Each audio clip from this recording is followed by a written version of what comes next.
मोरया, मंगलमूर्ति मोरया। ओम गम गणपतये नमो नमः।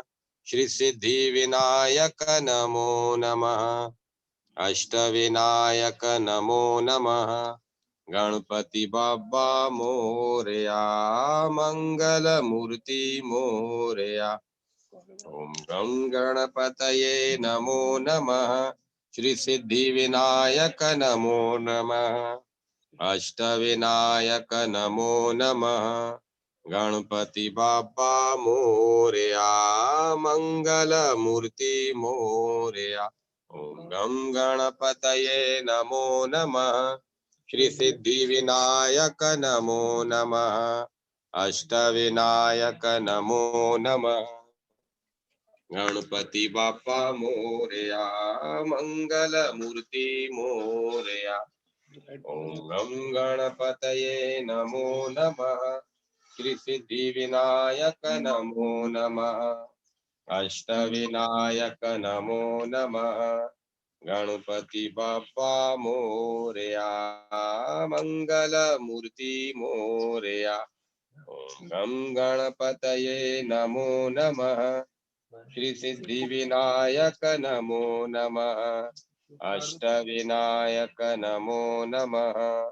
गणपति बापा मोरया, मंगलमूर्ति मोरया। ओम गं गणपतये नमो नमः। श्री सिद्धि विनायक नमो नमः। अष्टविनायक नमो नमः। गणपति बापा मोरया, मंगलमूर्ति मोरया। ओम गं गणपतये नमो नमः। श्री सिद्धि विनायक नमो नमः। अष्टविनायक नमो नमः। गणपति बापा मोरया, मंगलमूर्ति मोरया। ओम गं गणपतये नमो नमः। श्री सिद्धि विनायक नमो नमः। अष्टविनायक नमो नमः। गणपति बापा मोरया, मंगलमूर्ति मोरया। ओम गं गणपतये नमो नमः। श्री सिद्धि विनायक नमो नमः। अष्टविनायक नमो नमः। गणपति बापा मोरया, मंगलमूर्ति मोरया। ओम गं गणपतये नमो नमः। श्री सिद्धि विनायक नमो नमः। अष्टविनायक नमो नमः। गणपति बापा मोरया, मंगलमूर्ति मोरया। ओम गं गणपतये नमो नमः। श्री सिद्धि विनायक नमो नमः। अष्टविनायक नमो नमः। गणपति बापा मोरया, मंगलमूर्ति मोरया। ओम गं गणपतये नमो नमः। श्री सिद्धि विनायक नमो नमः। अष्टविनायक नमो नमः। गणपति बापा मोरया, मंगलमूर्ति मोरया। ओम ओम श्री गणेशाय नमः। श्री गणेशाय नमः। श्री गणेशाय नमः। श्री पुराण पुरुषोत्तमाय नमः। पद्म पुराण के सृष्टि खंड का कथा सार। अध्याय 1। पुराण अवतार प्रसंग। स्वच्छ चंद्रमा के समान निर्मल गजेंद्र और ग्रह के तुमुल युद्ध से उत्पन्न फेन तुल्य नित्य व्रत नियम प्रायण ब्रह्म साक्षात्कार के लिए प्रसक्त विप्र मुख्यों द्वारा सेवित ओंकार से अलंकृत त्रिभुवन गुरु ब्रह्मा द्वारा देखा गया अशुभ नाशकारी सौभाग्य संभोगा घो रम्य पुष्कर राज का पवित्र जल हमें पवित्र करे। एकांत में बैठे हुए व्यास जी के शिष्य महामती लोमहर्षण ने उग्रश्रवा नामक सुत से कहा कि हे पुत्र, मैंने संपूर्ण पुराण वेद व्यास जी से प्राप्त किए, वे तुम्हारे को कहे, उनको मुनियों के लिए विस्तार से कहो। प्रयाग में धर्म की इच्छा करने वाले मुनियों ने विष्णु से पुण्य स्थान के लिए पूछा। तब भगवान ने सुंदर पराक्रमी, जिसकी कोई उपमा नहीं, ऐसा चक्र दिया और कहा कि इस चक्र की नेमी जहां नष्ट होगी, वहीं पुण्य देश है। तुम सब इसके पीछे जाओ। यह कह कर विष्णु अंतर्ध्यान हो गए। भगवान के कथनानुसार जहां नेमी नष्ट हुई, उसी को नेमिषारण्य कहते हैं। वहां पर दीर्घ यज्ञ करते हुए ऋषियों के पास जाकर उनके धर्म संशयों का समुचित उत्तर दो। तदुपरांत ज्ञानी उग्र श्रवा ने मुनियों के पास जा हाथ जोड़कर नमस्कार कर नम्रता पूर्वक उनको प्रसन्न किया। प्रसन्न होकर मुनियों ने यथाविधि सुत जी की पूजा की। ऋषियों ने कहा, हे सुत, देवताओं के समान कांति वाले तुम किस स्थान से किस निमित्त यहाँ आए हो, इसका कारण कहो। सुत जी बोले, मुझे बुद्धिमान व्यास के शिष्य मेरे पिता की आज्ञा है कि निमिषारण में मुनियों की सेवा करो और उनके संशयात्मक प्रश्नों का उत्तर दो। अब आप लोग कहिए, आपको पुराण, इतिहास अथवा अन्य धर्मों में से क्या कहूं। ऋषियों ने सुत जी की मधुर वाणी सुन कर उनसे पुराण श्रवणार्थ जिज्ञासा की। विदंत मुधुरयन सुत जी को अति विश्वस्त देखकर उस यज्ञ में गृहपति, सब शास्त्रों के पंडित, विज्ञान रूपी अरण्यक के गुरु बुद्धिमान शौनक ने धर्मों को सुनने की इच्छा से कहा, हे सुत महाबुद्धे, आपने ब्रह्म को जानने वाले भगवान वेद व्यास की इतिहास पुराणार्थ जानने के लिए सम्यक उपासना की है। आपने वेद व्यास की पुराणाश्रय वाली बुद्धि का दोहन किया है। इन विप्र मुख्यों की जिस पुराण विषय में मति है, वह सुनाइए। ये सब नाना गोत्रों वाले तथा नाना नाम वाले महात्मा यहाँ इकट्ठे हुए हैं। संपूर्ण दीर्घस्त्र में मुनियों को पूर्णोक्त अंशों को सुनाओ। हे महामते, पद्म पुराण का आख्यान कहिए। पद्म कैसे उत्पन्न हुआ, उसमें ब्रह्मा की उत्पत्ति कैसे हुई, उत्पन्न हुए ब्रह्मा ने कैसे सृष्टि रचना की, इसका वर्णन करो। इस प्रकार शौनक के पूछने पर रोमहर्षण के पुत्र ने सूक्ष्म एवं न्याय संयुक्त कहा, आपकी प्रेरणा से मैं प्रसन्न हूँ। सब धर्मों में पुराण सब धर्मों में परायण पुराण को जानने वालों से पुराणार्थ जैसे मैंने सुना है, वह संपूर्ण कहता हूँ। शिष्टों के द्वारा सुत के लिए यह सनातन धर्म कहा गया है कि देवता, ऋषि तथा अमित पराक्रमी राजाओं तथा महात्माओं की स्तुति तथा वंश कारण बतलाने इतिहास एवं पुराणों में ब्रह्मवादी ऋषियों ने भी यही कहा है कि वेदों में कहीं भी सुत का अधिकार नहीं है। वेन पुत्र पृथु के यज्ञ में मागध एवं सुतों ने राजा की स्तुति की। तब प्रसन्न हुए राजा ने उनको वरदान में सुतों को सुत विषय तथा मगधों को मगध विषय दिया। वहां पर सुति के गर्भ से सुत की उत्पत्ति हुई। ऐन्द्रे सत्रे प्रवर्ते तु तमिवेंद्रे बृहस्पतिये बृहस्पत्य यज्ञ में शिष्य द्वारा छोड़ी हुई हवि को अधुरोत्तर धार से सुत की उत्पत्ति हुई। जहां पर क्षत्रियां पिता और माता ब्राह्मणी के योग से ही सुत की उत्पत्ति हुई कही है, उस क्षेत्र में आजीविका करने वाले के लिए यह मध्यम धर्म कहा है। इसीलिए ब्राह्मणों के द्वारा मुझे पुराणों में अधिकार मिला है।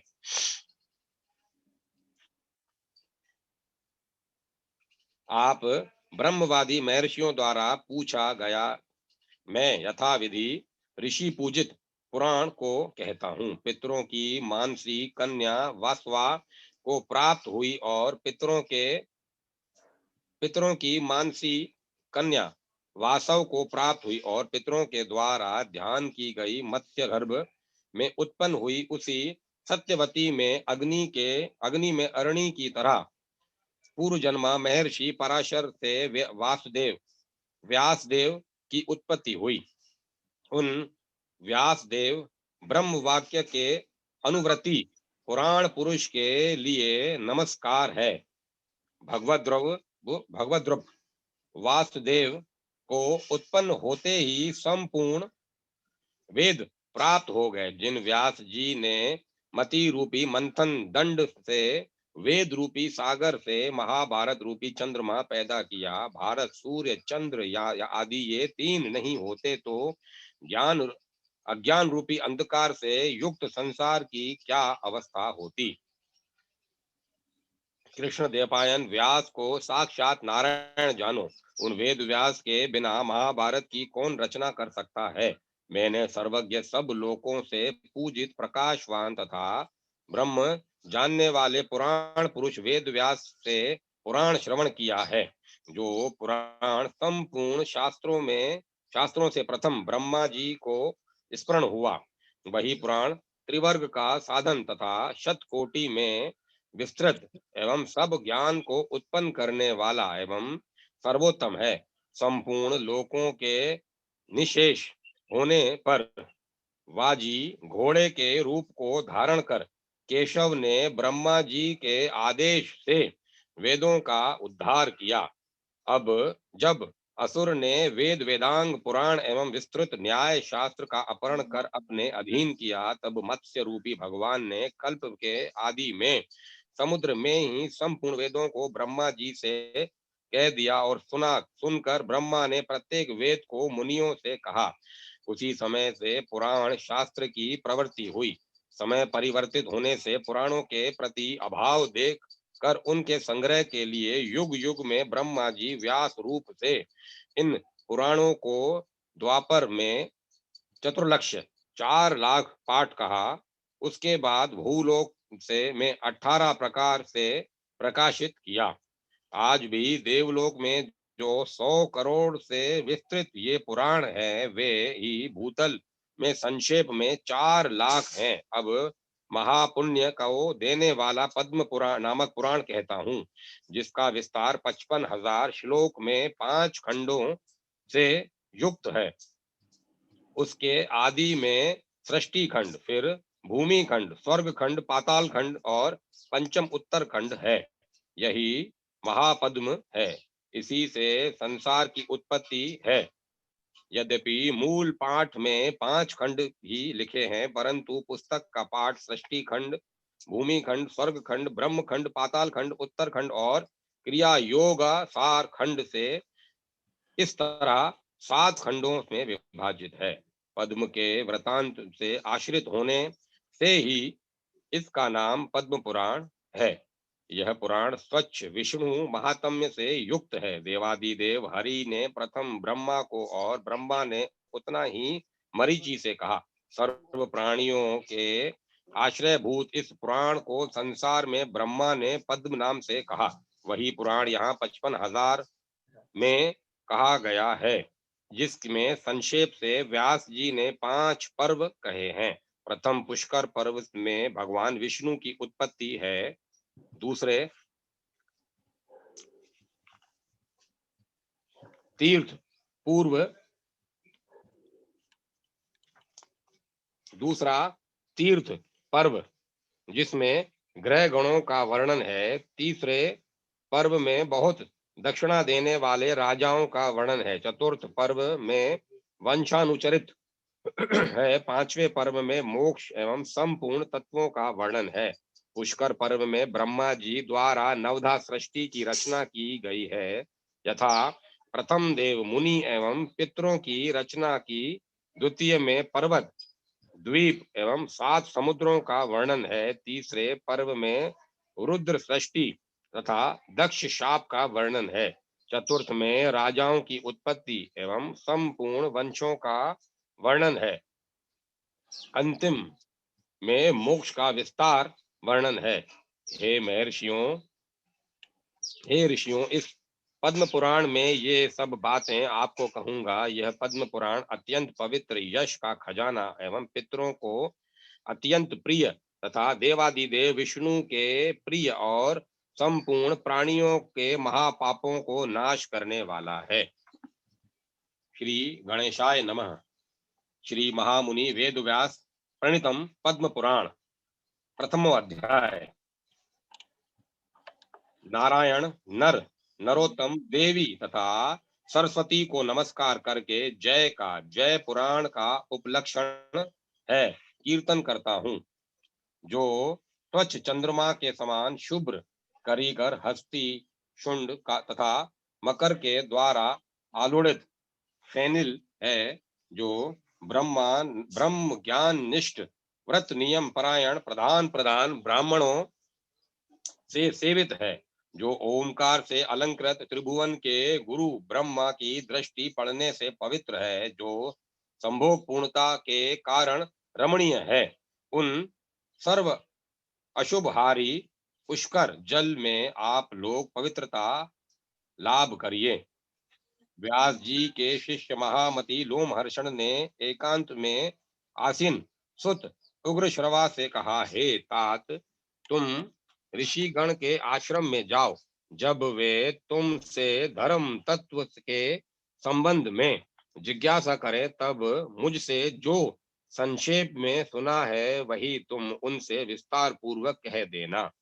पूर्व काल में प्रयाग में मुनि प्रवर गण ने पुण्यमय प्रदेश स्थान लाभार्थ ब्रह्मा से प्रश्न किया था। तब ब्रह्मा ने उन धर्म की आकांक्षा रखने वाले मुनियों को उपदेश दिया। हे मुनिगण, यह जो उत्तम नाभि वाला दिव्य रूप सत्यगामी अनुपम चक्र है, तुम लोग तंद्रा रहित होकर इसी के पीछे नियमानुसार जाओ। इसका अनुसरण करते करते जाने से ही तुम लोगों को अभिसप्त अभिसिप्ति स्थान की प्राप्ति होगी, अर्थात जाते जाते जहां इस चक्र की नेमी विचरण होगी, उससे भी ही तुम लोग पुण्य में देश जान लेना। यह कहकर ब्रह्मा सभी ऋषि गण के देखते देखते वहां से अंतर्धान हो गए। तदंतर निमिषारण के गंगावर्त स्थान में चक्र की नेमी विशीर्ण हो गई। ऋषियों ने उस निमिषारण्य में दीर्घकालीन यज्ञ करना आरंभ किया था। तुम वहीं जाकर धर्म संशय युक्त जिज्ञासु ऋषियों से पौराणिक धर्म की व्याख्या करो। यह सुनकर ज्ञानी उग्र श्रवा सुत उन मुनि पंगुओं के पास गए। उन्होंने मुनि गण को सविनय हाथ जोड़कर नमस्कार तथा प्रणाम किया। इस प्रकार मुनियों को उग्र श्रवा ने संतृप्त भी किया। उस समय याज्ञिक ऋषियों ने अपने सदस्यों के साथ महात्मा सुत के प्रति प्रसन्न होकर सविधि उनका सत्कार भी किया। ऋषिगण कहते हैं, हे सुत, आपके यहाँ आने का उद्देश्य क्या है? आप यहाँ किस देश से आए हैं? हे वृंदारक समधुत, यह सब कहिए। सुत जी कहते हैं, मेरे पिता व्यास शिष्य धीमान लोमहर्ष ने मुझे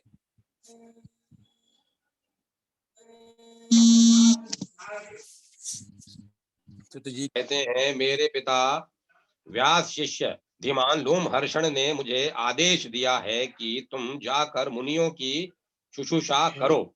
ये जो कुछ भी जिज्ञासा करते हैं उसको उधरतर प्रदान कर देना। हे पूज्य ऋषि वृंद, इस कारण से आप लोग मुझसे पुराण इतिहास अथवा विभिन्न धर्म कथाओं में से जो कुछ भी जिज्ञासा करेंगे मैं कहूंगा। ऋषिगण ने सुत जी का यह मधुर कथन सुना। तदंतर अत्यंत विश्वस्त तथा विज्ञ उन लोमहर्षण नंदन की ओर देखकर सभी ऋषियों ने पुराण श्रवण की अपनी इच्छा को व्यक्त किया था। उस समय उस यज्ञ क्षेत्र में सर्वशास्त्र विशारद मेधावी विज्ञानारण्यक गुरु कुलपति शौनक ने उस भाव का श्रोता भाव का अवलंबन लेकर धर्म को सुनने के लिए इच्छुक होकर सुत जी से कहा।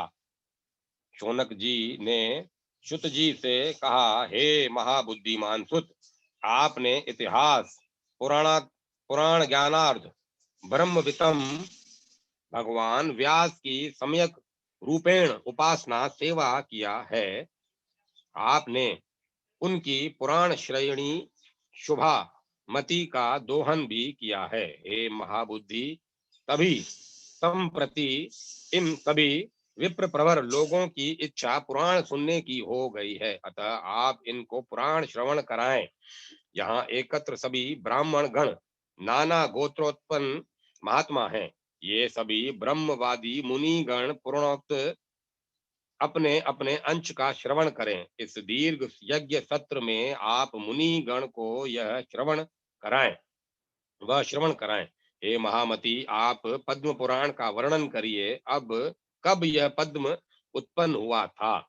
इसमें उसमें से ब्रह्मा किस प्रकार आविर्भूत हो गए? उन्होंने आविर्भूत होकर किस प्रकार सृष्टि का विस्तार किया, वह वर्णन करिए।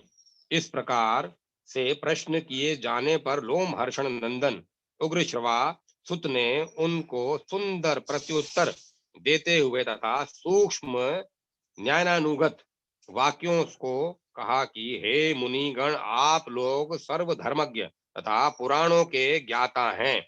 आप लोगों की प्रेरणा प्रेरणा द्वारा मैं प्रसन्न एवं अनुग्रहित हो गया, अतः इस सुविख्यात पुराण को जैसे मैंने सुना है उसी प्रकार विस्तार पूर्वक आप लोगों से कह रहा हूँ। मैं सुत हूँ। साधु गण के मत से पुराण व्याख्या ही सुत लोगों का सनातन धर्म है, लेकिन वेद पर सुत लोगों का कोई अधिकार नहीं है। देवता, ऋषि, अमित तेजस्वी राजाओं का तथा इतिहास पुराण में जिन ब्रह्मवादी लोगों के नामों का उल्लेख है, उन सभी महात्माओं के वंश वृक्ष की रक्षा करना तथा उनकी स्तुति करना ही सुतों का धर्म है। परंतु वेदों पर सुतों का अधिकार परिलक्षित ही नहीं होता।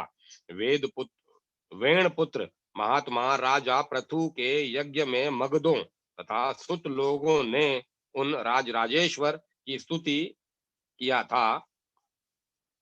इससे महात्मा राजा पृथु ने संतुष्ट होकर उन सब को वर प्रदान किया था।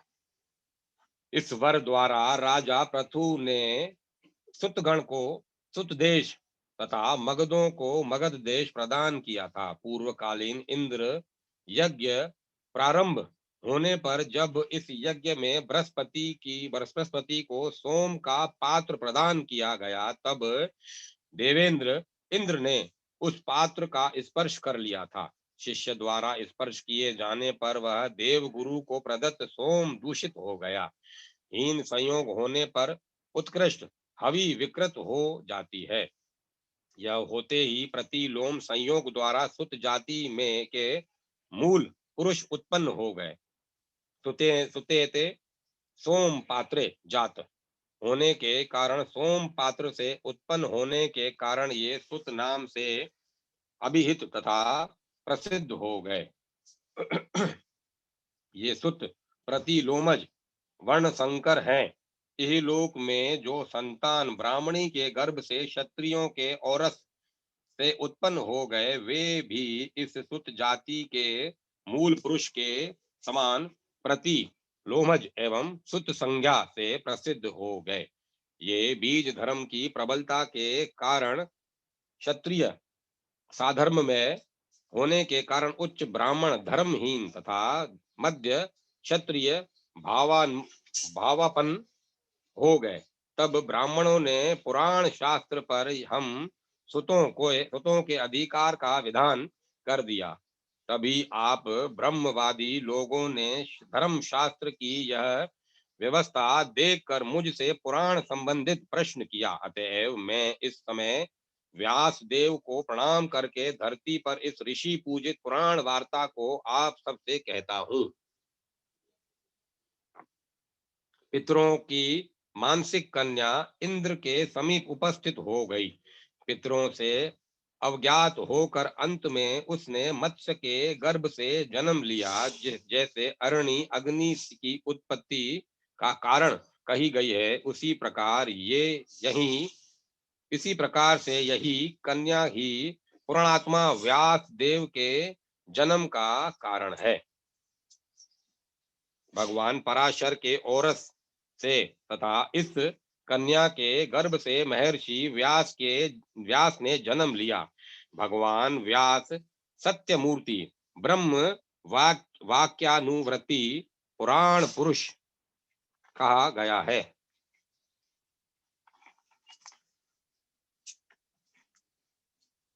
वे संशयतिरात्मा तथा मानव वेशधारी विष्णु हैं। इनके उत्पन्न होते ही रहस्य युक्त सभी वेद इनके में ज्ञान में प्रत्यक्ष हो गए। उन्होंने अपने मंथन दंड से इसका आलूड़न करके श्रुति सागर से महाभारत रूप चंद्रमा नवनीत रूप का प्रकाशन किया था। यदि महाभारत, सूर्य, विष्णु ये तीन न होते तब अज्ञान अंधकार से आवृत जगत की क्या दशा होती। कृष्ण देवपायन व्यास देव को ही साक्षात नारायण जानना चाहिए। इन पुंडरीकाक्ष नारायण के अतिरिक्त अन्य कौन व्यक्ति महाभारत करता हो सकता है। मैंने इस सर्वलोक पूजित सर्वज्ञ दीप्त तेजा ब्रह्मवादी वेद व्यास के मुख से इस पुराण को सुना है। पुराण शास्त्र सभी शास्त्रों का आदि है। यह सभी लोकों में सर्वोत्तम, सभी ज्ञानों का उपादक, त्रिवर्ग साधक, पवित्र एवं शतकोटि श्लोकों में निबद्ध तथा सुविस्तृत है। एकमात्र ब्रह्मा ही इससे अवगत है। प्रलय में सभी लोकों के निशेष हो जाने पर ब्रह्मा के आदेश से केशव ने अश्वरूप धारण करके समस्त वेदों का आहरण किया था। असुरों ने चारों वेद, उसके सभी अंग, पुराण, न्याय, प्रभूति सभी शास्त्रों को हर लिया तथा उनको आत्मसात कर लिया था। तदंतर कल्प के प्रारंभ में केशव ने मत्स्य रूप धारण करके इन सभी शास्त्रों का उद्धार उस महापर्व में किया था। तदंतर उस अर्णव जल में ही रहकर केशव ने ब्रह्मा से युक्त समस्त शास्त्रों की व्याख्या किया। उनसे चतुर्मुख ब्रह्मा ने शास्त्रों का श्रवण करके उन वेदों का वर्णन मुनि गण से किया। तभी से सभी शास्त्रों एवं पुराणों का प्रचार हो गया। काल क्रम से लोग शतकोटि श्लोकात्मक विस्तृत प्राण की अवधारणा कर सकने में असमर्थ हो गए। यह देखकर व्यास रूपी विभु ब्रह्मा ने युगों के द्वापर युगों में उसे संक्षिप्त करके पुराण का 18 भागों में विभाग किया तथा सब मिलाकर 4 लाख श्लोकात्मक 18 पुराण का प्रकाशन इस भूलोक में किया। लेकिन देवलोक में आज भी शतकोटि श्लोकों में निबद्ध विस्तृत वही पुराण आज भी प्रचलित हैं। मैं संक्षिप्त 4 लाख श्लोकात्मक पुराणों का ही प्रकाशन करूंगा। अब मैं महापुण्यमयी पद्म पुराण को कह रहा हूं। यह पद्म पुराण 55,000 श्लोकों से परिपूर्ण है। यह पुराण 5 खंडों में विभक्त है। इसमें पहले सृष्टि खंड है, तदंतर भूमि खंड, तदंतर स्वर्ग खंड, तत्पश्चात पाताल खंड है, पंचम खंड है उत्तर खंड। यह जगत पद्ममय है। इस पद्म वृतांत का आश्रय लेकर ही यह पुराण निबद्ध होने के कारण उसे पद्म कहा गया है।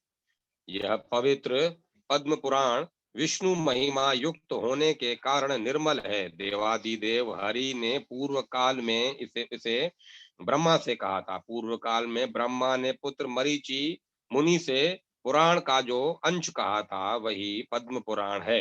ब्रह्मा ने ही इसे जगत में प्रकट किया था। यह पुराण समस्त प्राणी गण का आश्रय रूप है, तभी बुद्धिमान लोग इसे पद्म कहते हैं। यह 55,000 श्लोकात्मक रूप से रचित पढ़ी जाती है। वासुदेव व्यासदेव ने पुराण का जो संक्षिप्त रूप व्यक्त किया था उस उनमें से 55,000 श्लोकात्मक पद्म पुराण 5 पर्व में युक्त व्यक्त है। इसमें प्रथम पर्व में पुष्पोष्कर पर्व, इसमें स्वयं विराटोत्पत्ति का वर्णन है। द्वितीय पर्व में सभी ग्रहगण का आश्रय रूप तीर्थ पर्व। तृतीय पर्व में भूरी भूरी दक्षिणा दाता राजाओं का वर्णन है। चतुर्थ पर्व में वंशानुचरित कहा गया है। पंचम पर्व में मोक्ष तत्व तथा अन्य सर्व तत्व वर्णित है। प्रथम पर्व में ब्रह्मकृत देवताएं मुनिगण की नवधा सृष्टि एवं पितृगण की सृष्टि का वर्णन है। द्वितीय पर्व में समस्त पर्वत द्वीप सप्त सागरों की सृष्टि का वर्णन है। तृतीय पर्व में रुद्र सृष्टि एवं दक्ष शाप वर्णित है। चतुर्थ पर्व में राजाओं की उत्पत्ति तथा उनका वंशानुकीर्तन कहा गया है। पंचम पर्व में अपवर्ग संस्थान तथा मोक्ष शास्त्र वर्णित है। इति श्री पद्म पुराणे प्रथम सृष्टि खंडे पुराणावतारे प्रथमो अध्याय। हे द्विज वृंद, इस पुराण में मैं यह सब कहूंगा। हे द्विज वृंद, इस पुराण में मैं यह सब कहूंगा। यह पुराण पवित्र, यशप्रद, पितरों को अति प्रिय, देवताओं हेतु सुखजनक तथा मनुष्यों का पातक हरण करने वाली है। प्रथम अध्याय समाप्त। द्वितीय अध्याय सुत जी कृत मंगलाचरण तथा सृष्टि खंड में वर्णित विषयों की अनुक्रमणिका। सुत जी द्वारा मंगलाचरण सृष्टि खंड में आए हुए विषयों का वर्णन। सर्वप्रथम हिरण्मय अंड से ब्रह्मा की उत्पत्ति, जल से अंड का आवरण, तेज से जल का आवरण तथा तेज का वायु से और वायु का आकाश से आवरण कहा है।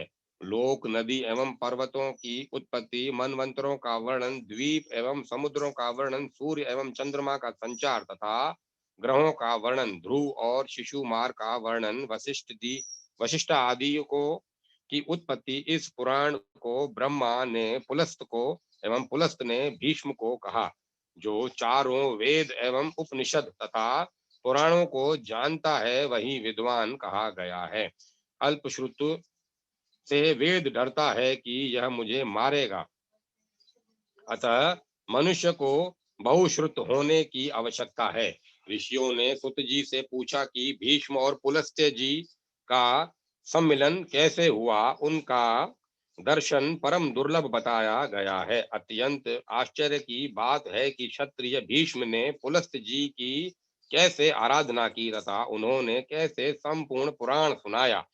जिस स्थान में जैसे पुलस्त्य जी का समागम हुआ वह संपूर्ण वर्णन कीजिए। सुत जी ने कहा, गंगा द्वार पर पितृभक्त भीष्म जी रहते थे।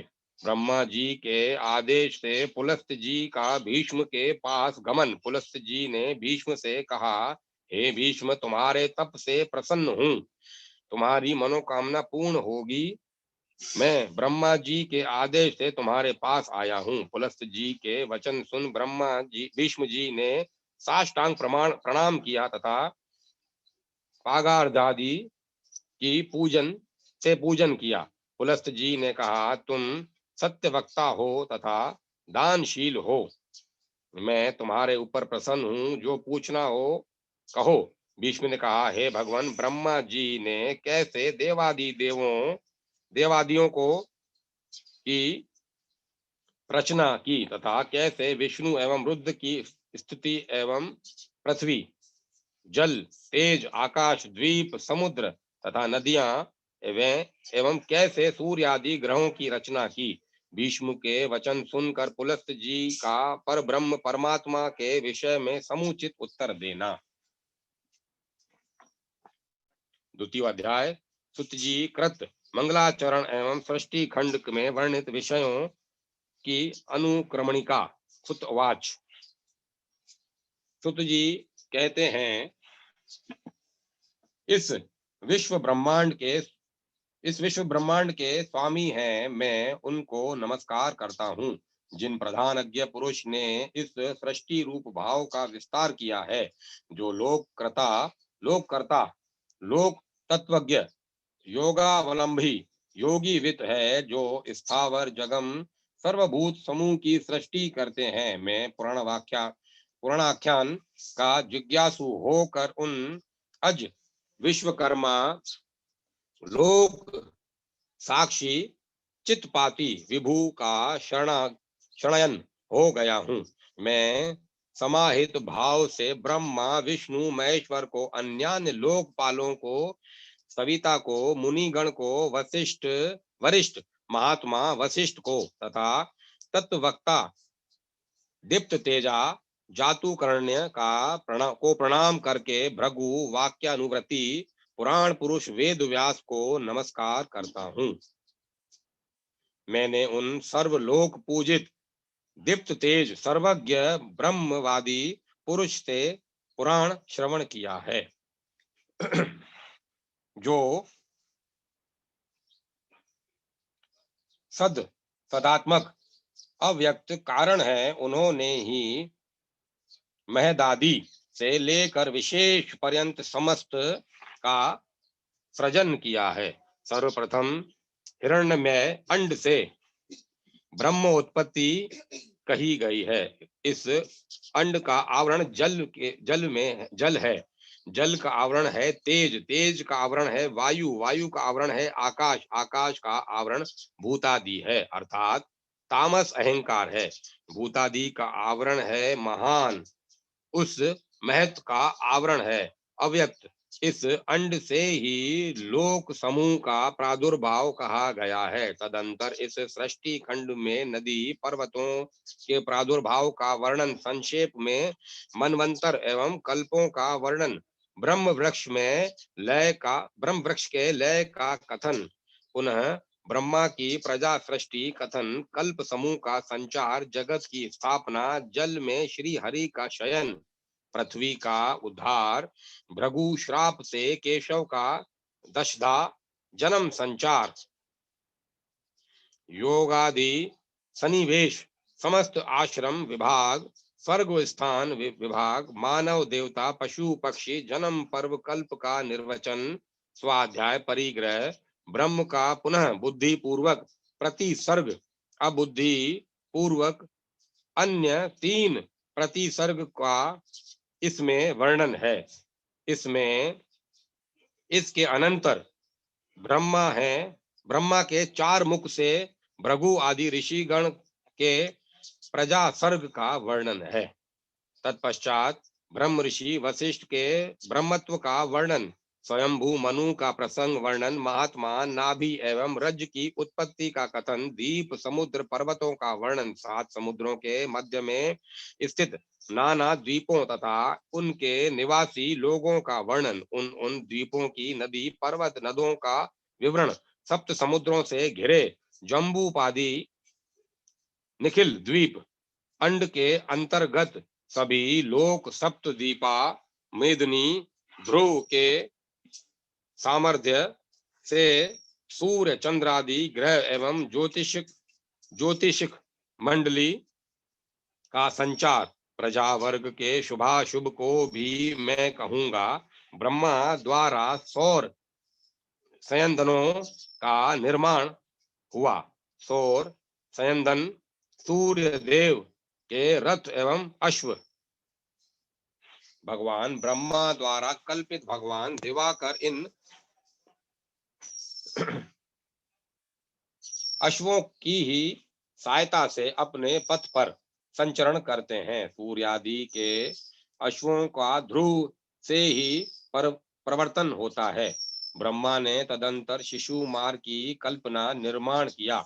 इस शिशुमार के उच्च भाग में ही ध्रुव की अवस्थिति है। इस खंड में स्वयंभू मनु के निवारण के साथ अति अनागत काल में के देवता ऋषि मनु तथा पितृगण के आविर्भाव के पश्चात उनका संहार एवं उद्भव भी संक्षेप में कहा जा रहा है, क्योंकि विस्तार से कहने की मुझ में शक्ति नहीं है।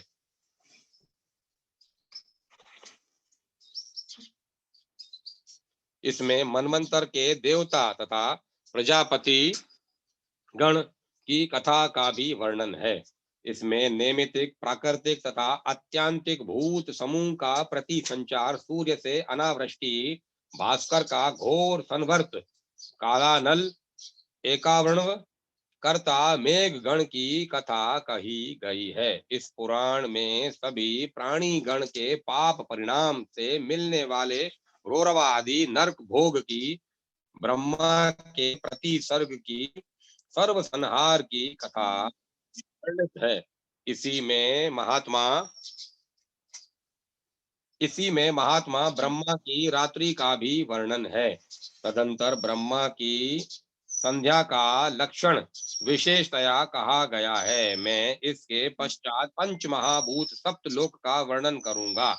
इसमें मैं सभी पापी गण के पाप का परिणाम, रौरवादि नरक भोग, ब्रह्म का प्रतिसर्ग, सर्व संहार, कल्प कल्प में महाभूतों का क्षय, ब्रह्मा की भी अनित्यता, भोग का दुरात्म्य, संसार की कष्टप्रद स्थिति, मोक्ष का दुर्लभ तत्व तथा विषयों के दोषों को भी कहूंगा, जिनसे व्यक्ति को विषय भोग के दोषों का ज्ञान हो।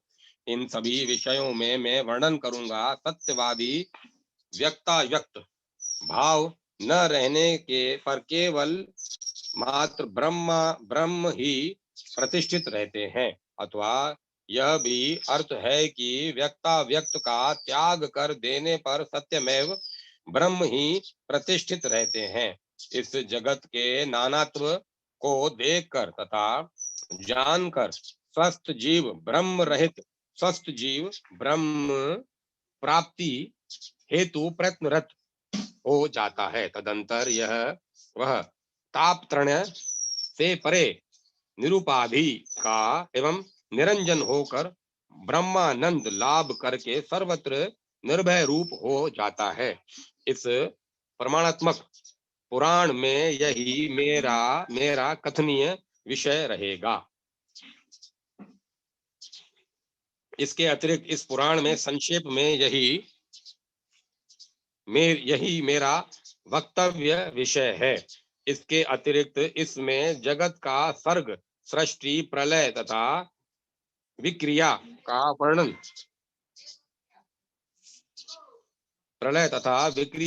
वर्णन, करूंगा। भूत गण, प्राणी गण की प्रवृत्ति निवृत्ति का फल, वशिष्ठ का प्रादुर्भाव, शक्ति का जन्म, विश्वामित्र की परोचना से सौदास द्वारा वशिष्ठ पुत्र शक्ति का निग्रह,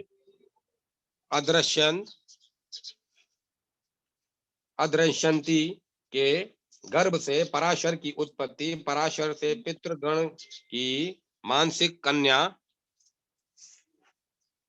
के संयोग से व्यास का जन्म, व्यास पुत्र श्रीमान सुखदेव की उत्पत्ति, विश्वामित्र का पराशर से द्वेष, विश्वामित्र की जिघांसा के कारण वशिष्ठ द्वारा अग्नि रक्षा तथा विश्वामित्र के हितैषी विप्र प्रवर धीमान कणव ऋषि द्वारा उस अग्नि का जीर्णीकरण इत्यादि विषय का वर्णन होगा। भगवान व्यास ने सबके प्रति अनुग्रह करके जिस प्रकार एक ही वेद को चतुर्धा विभक्त किया तथा जिस प्रकार पुनः इसके शिष्य प्रशिष्यों द्वारा वेद के विभिन्न शाखा परिणित हो गई, प्रयाग में श्रेष्ठ मुनियों ने ब्रह्मा से जो जिज्ञासा किया एवं धर्म के आकांक्षी मुनिगण को कृष्ण देवपायन व्यास ने जो उपदेश दिया वह सभी में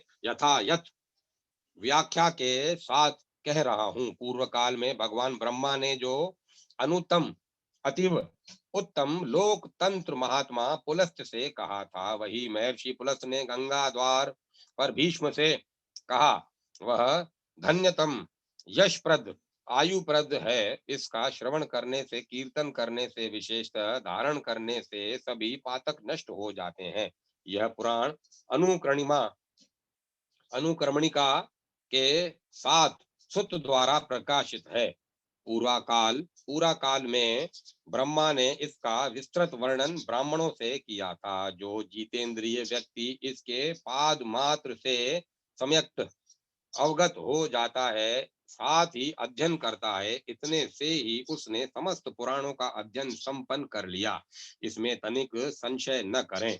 जिस ब्राह्मण को अंग तथा उपनिषदों के साथ चतुर्वेद का ज्ञान है तथा इसके पश्चात जब वह पुराणों का ज्ञान लाभ कर लेता है, वही विचक्षण है। इतिहास तथा पुराण पाठ करने से ही वेद ज्ञान उपचित उपब्रहित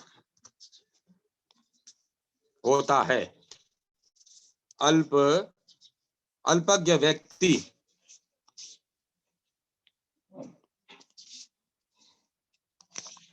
व्यक्ति के पास वेद यह कहता हुआ भयभीत होता है कि वह व्यक्ति मुझ पर प्रहार करेगा। स्वयं ब्रह्मा से कही गई इस पुराण का मात्र एक अध्याय पढ़ने से ही मनुष्य आपत्ति से मुक्त हो जाता है।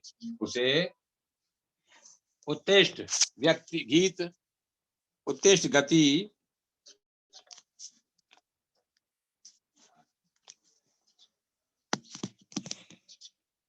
की प्राप्ति होती है। जिस ब्राह्मण को अंग तथा उपनिषदों के साथ चतुर्वेद का ज्ञान है तथा उसके पश्चात जब वह पुराणों का ज्ञान लाभ कर लेता है, वही विचक्षण है। इतिहास तथा पुराण पाठ करने से ही वेद ज्ञान उपब्रहित होता है। अल्पज्ञ व्यक्ति के पास वेद यह कहता हुआ भयभीत होता है कि यह व्यक्ति मुझ पर प्रहार करेगा। स्वयं ब्रह्मा से कही गई इस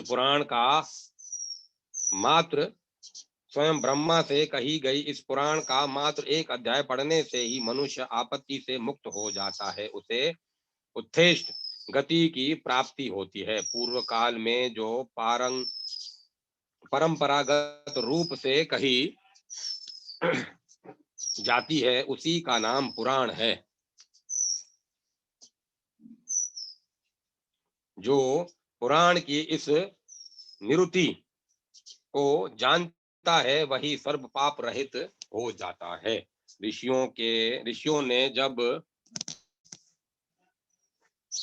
ऋषियों ने तब सुत जी से प्रश्न किया, हे सुत, ब्रह्मा के मानस पुत्र भगवान पुलस्त ऋषि से भीष्म की किस प्रकार से भेंट हो सकी थी? पाप युक्त मनुष्य के लिए तो उनका दर्शन ही दुर्लभ है। यह अत्यंत आश्चर्य की बात है कि एक क्षत्रिय के साथ इन महर्षि की संगति कैसे हो सकी। इस महाप्राण मुनि की आराधना भीष्म ने किस प्रकार से किया था? हे महामती, वह कहिए। भीष्म ने कौन सा तप अथवा नियमानुष्ठान किया था जिससे वह ब्रह्मपुत्र मुनि संतुष्ट होकर आए तथा उनसे यह पुराण कहा? क्या उन्होंने भीष्म से इसका एक पर्व, आधा पर्व ही कहा अथवा संपूर्ण पद्म पुराण कहा था? जिस स्थान में जिस प्रकार से भगवान पुलस्त दृष्टि गोचर हुए थे, वह हमसे कहिए। हे महाभाग, हम सभी वह श्रवण करना चाहते हैं। सुत जी कहते हैं, जहां से पर्वत का भेदन करके साधु जन हितकारिणी गंगा निकलती है, उस महातीर्थ गंगा द्वार में पितृभक्त महाजन सेवा परायण भीष्म दीर्घ काल से नियमों का अवलंबन करके रह रहे थे। वे वहां 100 वर्ष से अधिक काल तक परम योगावलंबन पूर्वक परम ब्रह्म के ध्यान में निरत थे। वे तीनों संध्या काल में स्नान करते थे तथा पितरों तथा देवताओं का तर्पण करते वेदाध्ययन में निरत थे। इस प्रकार महात्मा भीष्म ने अपने शरीर को तप द्वारा क्षीण कर दिया। इस तपस्या में पितामह देव ब्रह्मा भीष्म के प्रति प्रसन्न हो गए।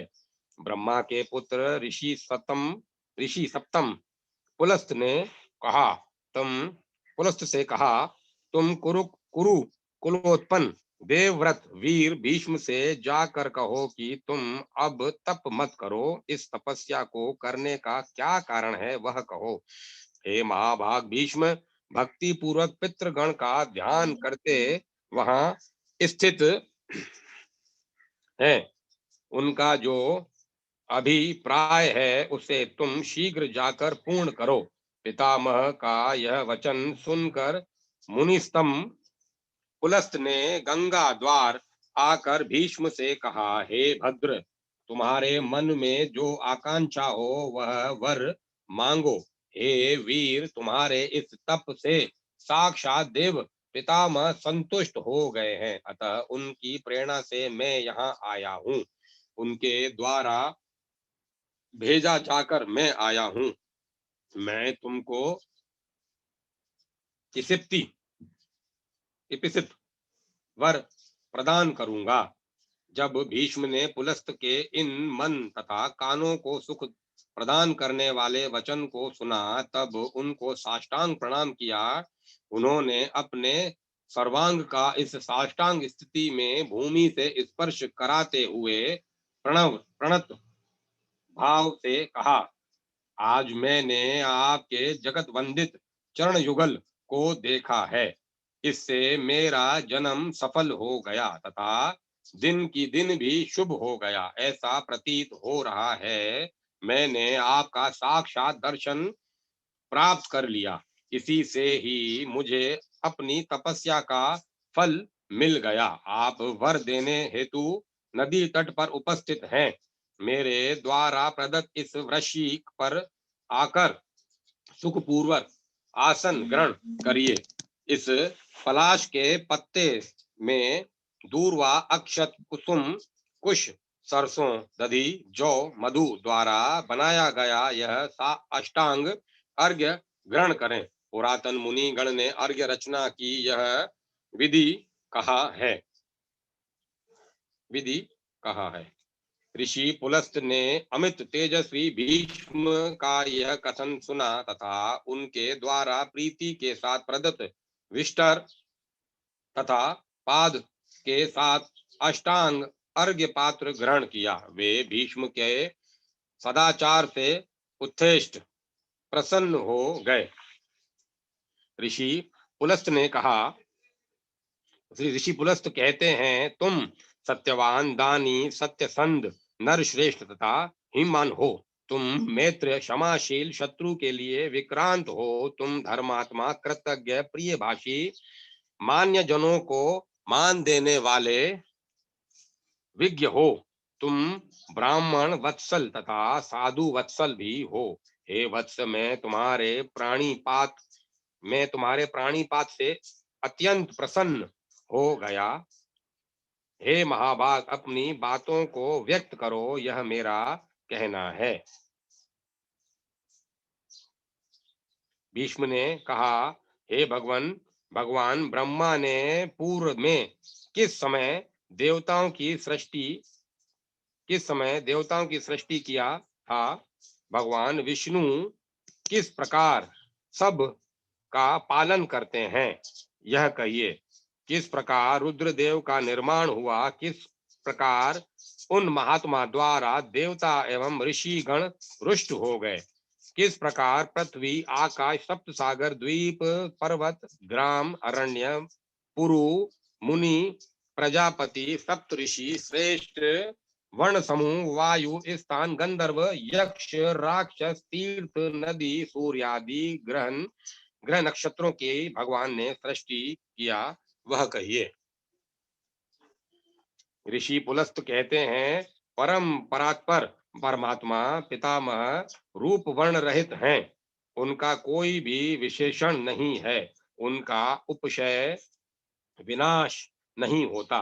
उस उनमें परिणाम रिद्धि तथा जन्म नहीं है। वे सभी गुणों से रहित हैं। वे केवल प्रतिभात होते हैं। उनकी कोई उपमा नहीं है। वे सर्वज्ञ समान होकर निवास करते हैं। विद्वान लोग उनकी ब्रह्म रूप से भगवान कथा तथा कीर्तन करते हैं। ब्रह्म रूप से भावना तथा कीर्तन करते हैं। हे परम गृहा, नित्य अज अक्षय एवं अव्यय है तथा काल एवं पुरुष रूपेण अवशिष्ट है। मैं उन देव को नमस्कार करके उनके द्वारा किए गए सृष्टि विस्तार का यथावत वर्णन कर रहा हूँ। पूर्व में पद्मशैया से उठकर उन जगत प्रभु ने इस सृष्टि का विस्तार किया। हे राजन, सृष्टि कार्य के पहले उन्होंने प्रकृति द्वारा आवृत तथा गुण परिणाम में सात्विक राजस तामस इन त्रिविध जगत बीज भूत तथा सूक्ष्म चैतन्य के समष्टि स्वरूप महत्व महत तत्वाकार का रूप धारण किया। इसी महतत्व से सात्विक वैकारिक राजस तेजस एवं तामस भूत आदि त्रिविध अहंकार उत्पन्न हुआ। इसी से पंच कर्मेंद्रियां, पंच ज्ञानेन्द्रियां, पृथ्वी जल तेज वायु आकाश नामक पंच महाभूतों की उत्पत्ति किस प्रकार से हो गई, यह उसे यथाक्रम से कह रहा हूँ। उक्त भूतादि अहंकार से शब्द तन मात्रक आकाश की उत्पत्ति हुई। भूतादीश ने उस आकाश को आवृत किया। तदंतर आकाश ने विकृत होकर स्पर्श तन मात्रा की उत्पत्ति किया। वह वायु नाम से अभिहित हो गया। वायु स्पर्श गुणात्मक है। शब्द तन मात्रात्मक आकाश से इस स्पर्श तन मात्रात्मक वायु को आवृत कर लिया। तदंतर वायु ने विकृत होकर रूप तन मात्रा तेज की सृष्टि किया तथा उसे आवृत कर दिया। इस तेज से विकृत होने से रस तन मात्रक जल की उत्पत्ति हो गई तथा तेज ने उसे आवृत कर लिया। जल के विकृत होने से गंध तन मात्रा की उत्पत्ति हो गई। जल के गंध तन मात्रक रूप से परिणित होने से ही जो उत्पन्न हुआ वही पृथ्वी है। वैकारिक अहंकार से त्वक, कर्ण, चक्षु, जीवा तथा नासिका नामक पंच ज्ञानेन्द्रियों का जन्म कहा गया है। तामस अहंकार से वाक, पाणी, पाद, अपस्थ एवं पायु नामक पांच कर्मेंद्रियों का और तेजस अहंकार से अभय इंद्रियात्मक कर्मेंद्रियां तथा ज्ञानेन्द्रियात्मक मन का जन्म हो गया। इन ज्ञानेन्द्रियों का कार्य है शब्द, स्पर्श, रूप, रस, गंध। रूप पांच विषयों का ग्रहण करता है। कर्मेंद्रियों का कार्य कथन, ग्रहण, गमन, रति एवं मल त्याग। हे वीर, आकाश, वायु, तेज, जल तथा पृथ्वी शब्दादि गुण से एक के बाद एक क्रमशः अधिकाधिक रूपेण युक्त है। अर्थात आकाश का गुण शब्द, वायु का गुण शब्द एवं स्पर्श, तेज का गुण शब्द, स्पर्श एवं रूप, जल का गुण शब्द, स्पर्श, रूप, रस, पृथ्वी का गुण शब्द, स्पर्श, रूप, रस, गंध। ये पांचों भूत घोर शांत एवं मूढ़ हैं। ये इन विशेषता युक्त होने के कारण विशेष कहे गए हैं। महत्वत्व आदि विविध वीर्य संपन्न तथा पृथक भावेन स्थित हैं। इसीलिए ये समयकृत समयकतः मिलित तथा संहत न होने से प्रजा सृष्टि कार्य में सक्षम नहीं हो सके। बाद में ये पुरुष द्वारा अधिष्ठित अव्यक्त प्रकृति के अनुग्रहात्मक परिणाम से परस्पर मिलित हो गए। इस प्रकार इस परिणाम से वे आधार आध्यय भावेन संयुक्त क्रमशः एकीकृत तथा संहत हो गए, जिससे एक अंडोत्पत्ति हो गई। यह अंड अब क्रमशः जल के बुलबुले की तरह संभावेन वर्धित होने लगा। तदंतर अव्यक्त रूपी जनार्दन ब्रह्मा इस अंड में व्यक्त ब्रह्माकार से स्थित हो गए। इन अंड रूपी महात्मा का कुलुव मेरु था, जरायु थे पर्वत समूह, सभी समुद्र गर्भ जल रूप था, सभी छोटे सागर नक्षत्र आदि ज्योति पदार्थ इसके शरीर के अभ्यंतरित अन्य अंश थे। फलतः सभी लोग इसी के मध्य स्थित हैं। हे वीर, इस अंड से देव असुर मनुष्य आदि सभी प्राणी जन्मे, एक के बाद एक करके दक्ष गुणाधिक जल अग्नि वायु एवं आकाशात्मक भूतों से भूतादि अहंकार द्वारा इस अंड का बाहरी भाग आवृत है। यह अहंकार महतत्व द्वारा समावृत है। महतत्व भी अव्यक्त प्रकृति द्वारा समावृत है। हे राजन, यह एक नारियल फल के समान है। जिस प्रकार नारियल के अभ्यंतर में स्थित गरी बाहर हरियल की त्वचा आदि से आवृत है, इस अंड को भी इसी प्रकार जाने। जितने भी कल्प की कल्पना क्यों न हो, ब्रह्मा ही सब में जगत सृष्टि करने में प्रवृत्त होते हैं। वे युग युग में इसका प्रतिपालन भी करते हैं। ये अप्रेमेय पराक्रम सतव रूप गुण में जनार्दन ब्रह्मा अकेले ही विभिन्न संज्ञा नाम युक्त युक्त विभिन्न मूर्ति रूप धारण करते हैं। हे राजेंद्र, वे ही कल्पांत काल में तमो बहुल भीषण रौद्र रूपधारी होकर सभी प्राणी गण का संहार करते हैं, सबका भक्षण कर जाते हैं।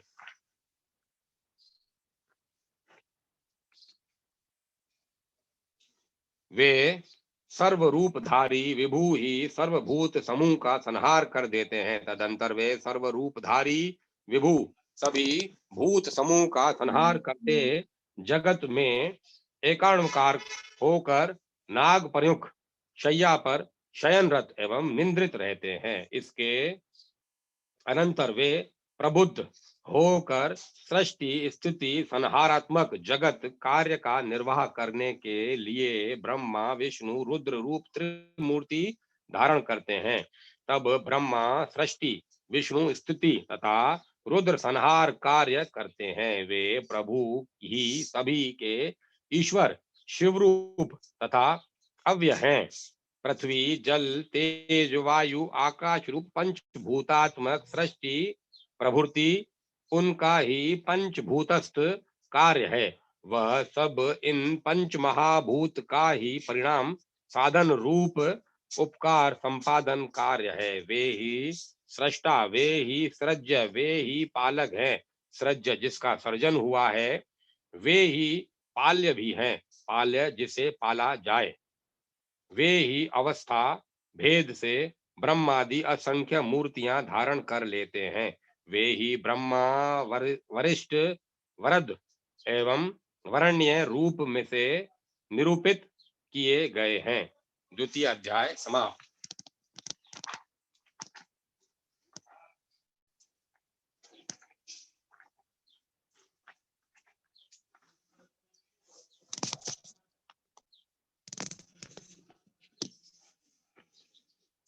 तृतीय अध्याय पृथ्वीकृत वराह स्तुति का वर्णन, ब्रह्मकृत 9 प्रकार की सृष्टि का वर्णन, देवता से लेकर स्थावर पर्यंत की चतुर्विधि प्रजा सृष्टि विस्तार का वर्णन, सृष्टि के प्राणी गण के स्थान का वर्णन। अब मैं कथा को यहीं विराम देता हूं। ये हितेश